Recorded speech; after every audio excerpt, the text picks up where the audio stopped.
piñatas. I love piñatas. It's perfect for when you want to beat something to death, but also want candy. Why do they make it look so pretty? Most of the time when you're playing with it, it looks like this. What the, Alex, what are you doing here? I just wanted to know what it would feel like to have 1 billion subscribers. No, go, get out. Go back to It's Alex Clark and wait your turn. Okay, fine. Don't come back unless you have cake. Piñatas. Here's a story that involved me when I was a first grader in a piñata. I don't know if any of you guys did this in your elementary school, but when it was someone's birthday, that kid would bring treats for the whole class. And then the whole class would take 10 minutes, stop everything they're doing, and then pass out the pastries to everyone. How come we don't do that anymore? In high school, depending on the teacher, they don't do anything for your birthday party. And in college, heck, no one even talks to you. So I have a twin sister, and we were in the first grade together. So when it came time for our birthdays, we had to celebrate 2 birthdays. It's double birthdays. We gotta do something extra special. My mom had an idea. Let's do a piñata. But since my mom is super cheap, she decided to make her own piñata out of paper mache. And it turns out making homemade piñatas are easy. All you gotta do is blow up a balloon, cover it in paper mache, wait for it to harden, pop the balloon inside, cut a hole open, fill it with candy, cover the hole back up with paper mache, paint it, and then beat it senseless. Simple. So my mom went above and beyond and made a sphere piñata for our entire first grade class. Me and my sister's birthday is towards the end of the school year, and in elementary school, that last week of school, you don't even do anything. It doesn't even count. So hopefully my teacher wasn't too mad at what was about to transpire. My sister and I were just pumped the whole school day, because we helped build the piñata, we helped paint it, and now we're gonna help beat it to pieces. The teacher eventually called out, "All right, class, James's mom made us a piñata, so we're all gonna go outside and whack it." Oh yes, this was perfect. It was our birthday, we got to beat up a piñata at school. I have the best mom. Me and my sister got to swing first because we're the birthday boys. We didn't end up breaking it, but I wasn't mad. Let these other non-birthday people have some fun. I'm a generous guy. Hey, in the end, I just want the candy. So the next guy goes up, then the next, then the next, and then eventually everyone got a turn.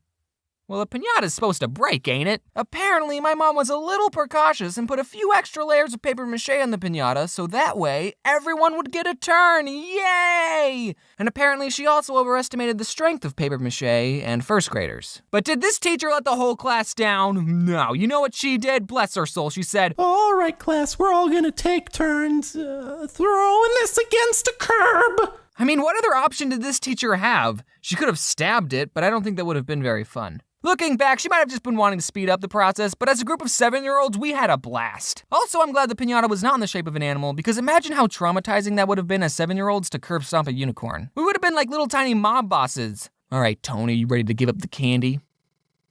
Such a shame you feel that way, Tony. Bruce?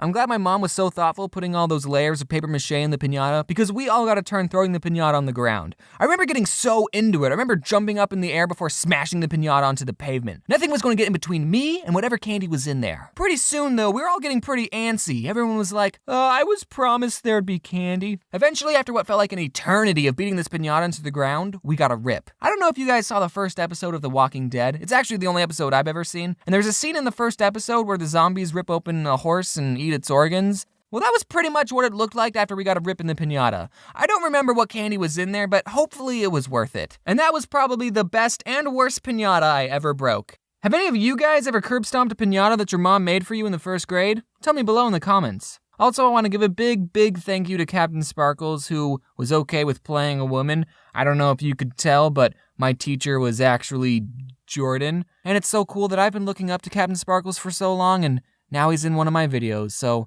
dreams do come true. I also want to give another thanks to Alex. Wait. What, Alex? I made you a cake. It's your favorite. Oh, thanks, Alex. I hope it wasn't too much trouble. You'll get there one day, buddy. Yeah, I will. Wait, what was that? You earned it, James. Congrats on 1 million subscribers. Cheers. Oh, cheers. This is really good. You should bake the cake for when I hit 2 million next month. Oh, what was that? Well, James, that's very simple. I poisoned your cake. What? It's so much fun, because now the channel, it's mine. How dare you, Alex?